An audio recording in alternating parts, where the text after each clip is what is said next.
إن الحمد لله نحمده ونستعينه من يهده الله فلا مضل له ومن يضلله فلا هادي له وأشهد أن لا إله إلا الله وحده لا شريك له وأشهد أن محمدا عبده ورسوله أما بعد فأعوذ بالله من الشيطان الرجيم بسم الله الرحمن الرحيم سامعین محترم، السلام علیکم۔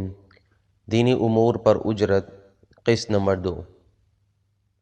جیسا کہ پچھلی قسط میں دینی امور پر اجرت کے بارے میں قرآن و حدیث کے دلائل پیش کیے تھے کہ یہ کمائی حرام، جہنم کی آگ ہے، اور ایسا شخص قیامت کے دن جنت کی خوشبو بھی نہیں پا سکے گا۔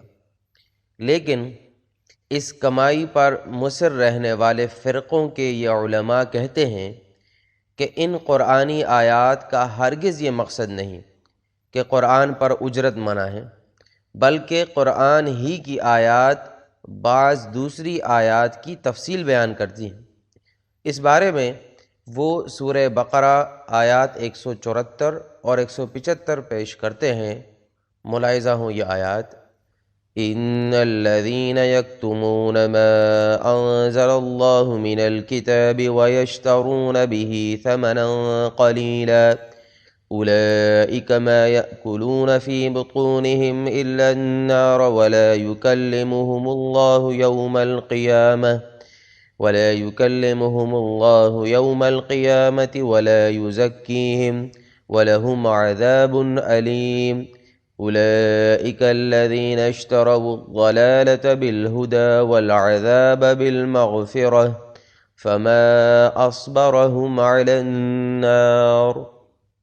ترجمہ: بے شک جو لوگ ان احکام کو چھپاتے ہیں جو اللہ نے اپنی کتاب میں نازل کیے ہیں اور اس قرآن کے ذریعے تھوڑا معاوضہ کماتے ہیں، وہ دراصل اپنے پیٹ میں جہنم کی آگ ڈالتے ہیں۔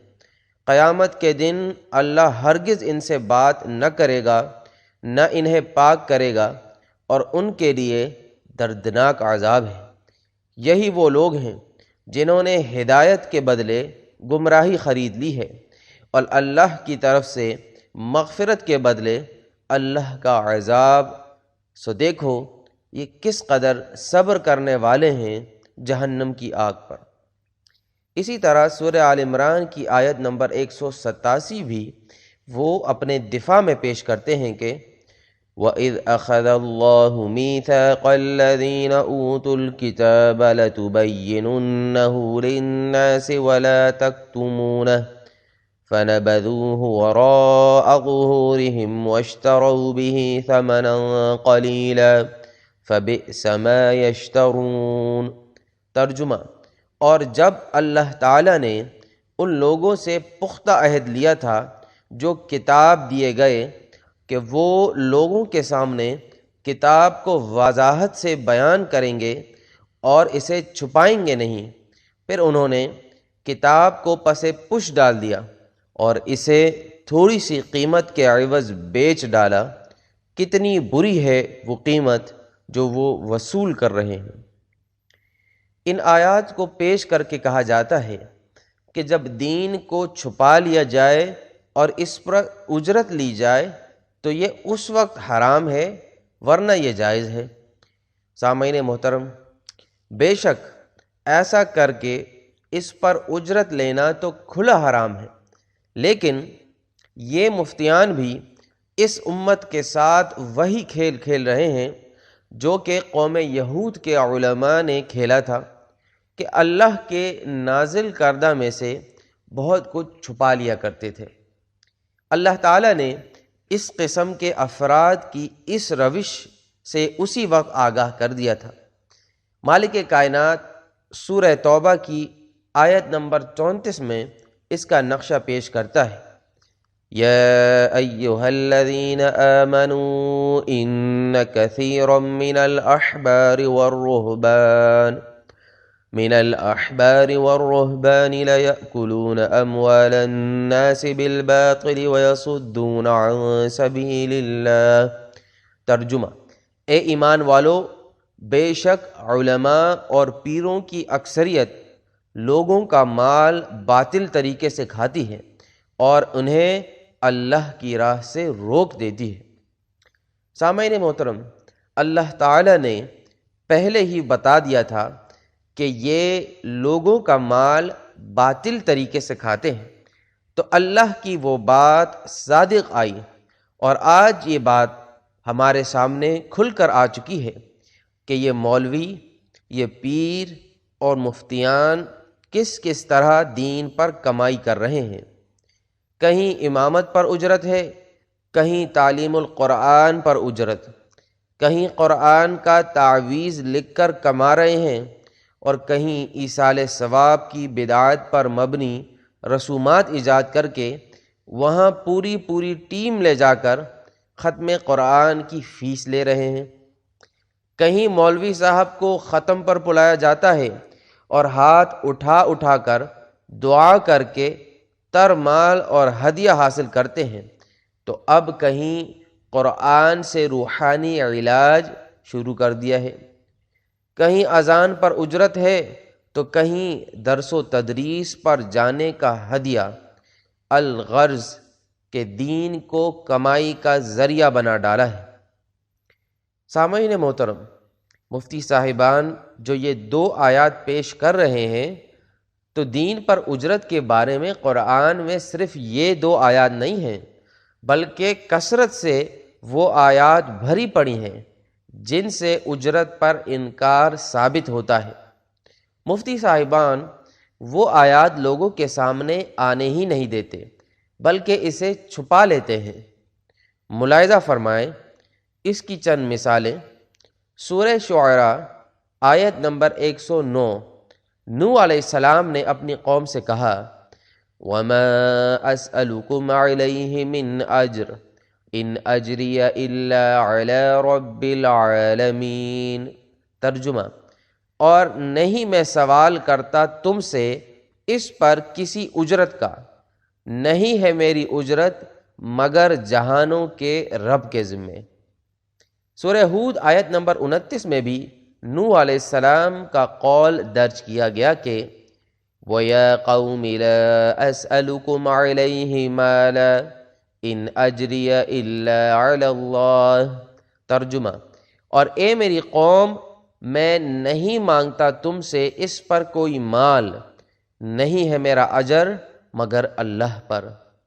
اسی طرح ہود علیہ السلام نے فرمایا، میرا اجر اللہ کے ذمے ہے۔ وَمَا أَسْأَلُكُمْ عَلَيْهِ مِنْ أَجْرٍ إِنْ أَجْرِيَ إِلَّا عَلَىٰ رَبِّ الْعَالَمِينَ۔ بحوالہ سورہ الشعراء آیت نمبر 127۔ ترجمہ، اور نہیں میں سوال کرتا تم سے اس پر کسی اجرت کا، نہیں ہے میری اجرت مگر جہانوں کے رب کے ذمے۔ وَمَا أَسْأَلُكُمْ عَلَيْهِ مِنْ أَجْرٍ إِنْ أَجْرِيَ إِلَّا عَلَىٰ رَبِّ الْعَالَمِينَ۔ اے میری قوم، نہیں میں مانگتا تم سے اس پر کوئی اجر، نہیں ہے میرا اجر مگر اس پر جس نے مجھے پیدا کیا، تو کیا تم سمجھتے نہیں ہو؟ بحوالہ سورہ ہود آیت نمبر 51۔ سورہ شعراء ہی میں آیت نمبر 164 میں ہے کہ لوط علیہ السلام نے فرمایا، میرا اجر اللہ کے ذمے ہے۔ وَمَا أَسْأَلُكُمْ عَلَيْهِ مِنْ أَجْرٍ إِنْ أَجْرِيَ إِلَّا عَلَىٰ رَبِّ الْعَالَمِينَ۔ اور نہیں میں مانگتا تم سے اس تبلیغ پر کوئی اجرت، نہیں ہے میری اجرت مگر رب العالمین کے ذمے۔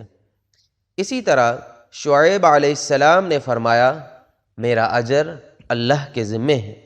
فرمایا، وَمَا أَسْأَلُكُمْ عَلَيْهِ مِنْ أَجْرٍ إِنْ أَجْرِيَ إِلَّا عَلَىٰ رَبِّ الْعَالَمِينَ۔ اور نہیں میں مانگتا تم سے اس تبلیغ پر کوئی اجرت، نہیں ہے میری اجرت مگر رب العالمین کے ذمے۔ بحوالہ سورۃ الشعراء آیت نمبر 180۔ سامعین محترم، سورہ یاسین کی آیت نمبر 21 میں اللہ تعالی نے ایک بنیاد بیان فرمائی ہے کہ ہدایت پر کون ہے۔ فرمایا، اتبعوا من لا يسألكم اجرا وهم مهتدون، اتباع کرو ان کی جو تم سے کوئی اجر نہیں مانگتے اور جو ہدایت یافتہ ہیں۔ اسی طرح سورہ انعام میں ہے کہ نبی صلی اللہ علیہ وسلم نے اپنی قوم سے کہا قُل لَا أَسْأَلُكُمْ عَلَيْهِ أَجْرًا إِنْ هُوَ إِلَّا ذِكْرَى لِلْعَالَمِينَ، اے نبی صلی اللہ علیہ وسلم کہہ دو کہ میں تم سے اس قرآن پر اجرت نہیں مانگتا، یہ تو تمام عالم کے لیے نصیحت ہے۔ سورہ سبا کی آیت نمبر 47 میں بیان کیا گیا کہ اللہ تعالیٰ نے نبی صلی اللہ علیہ وسلم سے کہلوایا قُل لَا أَسْأَلُكُمْ عَلَيْهِ أَجْرًا إِنْ هُوَ إِلَّا ذِكْرَى لِلْعَالَمِينَ، اے نبی صلی اللہ علیہ وسلم کہہ دو کہ میں نے دین پر تم سے کچھ اجرت مانگی ہو تو وہ تمہاری، میرا اجر تو اللہ کے ذمے ہے اور وہ ہر چیز سے باخبر ہے۔ سامعین محترم، احادیث سے بھی معلوم ہوتا ہے کہ انبیاء علیہم السلام بھی اپنے ہاتھوں سے کمانے والے تھے۔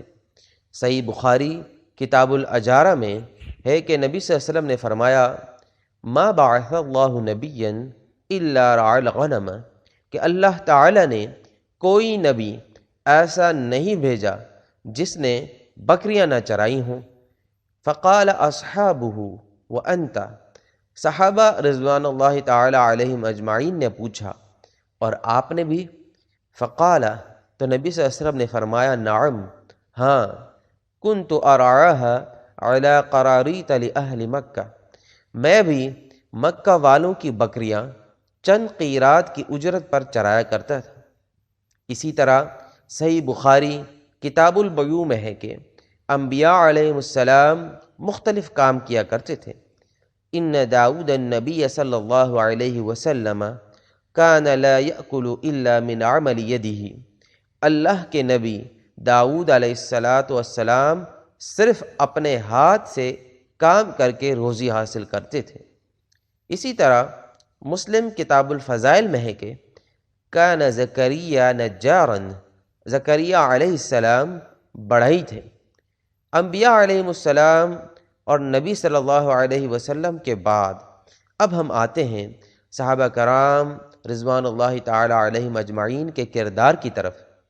صحیح بخاری کتاب الجہاد والسیر میں ایک حدیث ہے، انس رضی اللہ عنہ فرماتے ہیں کہ نبی کریم صلی اللہ علیہ وسلم کی خدمت میں رعل، ذکوان، عصیہ اور بنو لحیان قبائل کے کچھ لوگ آئے اور یقین دلایا کہ وہ لوگ اسلام لا چکے ہیں، اور انہوں نے اپنی کافر قوم کے مقابل امداد اور تعلیم و تبلیغ کے لیے آپ سے مدد چاہی۔ تو نبی صلی اللہ علیہ وسلم نے 70 انصاریوں کو ان کے ساتھ کر دیا۔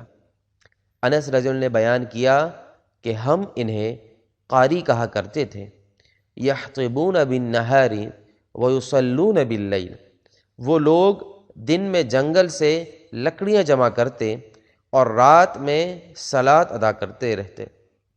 سامعین محترم، یہ ہے صحابہ رضوان اللہ تعالی علیہم اجمعین کا عمل کہ دن میں محنت مزدوری اور رات میں اللہ کی عبادت۔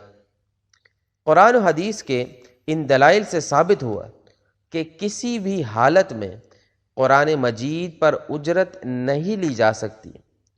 فرقے کے مفتیان و علماء خود ان سب باتوں کو چھپاتے ہیں، لوگوں کے سامنے یہ سب بیان نہیں کرتے کہ انبیاء علیہم السلام، نبی صلی اللہ علیہ وسلم اور صحابہ رضوان اللہ تعالی علیہم اجمعین نے دینی امور پر اجرت نہیں لی اور اسے حرام سمجھا۔ اس بارے میں مکمل خاموش ہیں کہ کہیں لوگ حقیقت جان کر ہمیں مال دینا بند نہ کر دیں۔ لہٰذا اب ان پر بھی ان دونوں آیات کا نفاذ ہوتا ہے جو یہ بہانہ تراشنے کے لیے بیان کرتے ہیں۔ انہوں نے وہی کام کیا جو مالک قرآن مجید میں سورہ توبہ میں فرماتا ہے انہوں نے وہی کام کیا جو مالک قرآن مجید میں سورہ توبہ میں فرماتا ہے اشتروا بآیات اللہ ثمنا قلیلا فصدوا عن سبیلہ انہم ساء ما كانوا یعملون۔ انہوں نے اللہ کی آیات کو تھوڑی سی قیمت پر بیچ دیا، پھر لوگوں کو اللہ کی راہ سے روک دیا، بہت برے ہیں وہ کام جو وہ کر رہے ہیں۔ سامعین محترم، بالکل آج یہی ماحول ہے کہ ہر فرقے نے دین پر اجرت پر اتفاق کیا ہوا ہے اور باقی ہر مسئلے پر ان کا اختلاف ہے۔ بہرحال ان میں بھی کچھ لوگ ایسے ہیں جو اجرت نہیں لیتے، لیکن ان کی تعداد بمشکل 1 یا 2% ہی ہوگی۔ سامعین، ابھی یہ مضمون جاری ہے، اگلی قسم میں ہم ان کی طرف سے پیش کی جانے والی ایک حدیث پر بات کریں گے انشاءاللہ۔ اقول قولی ھذا استغفر اللہ لی ولکم ولسائر المسلمین۔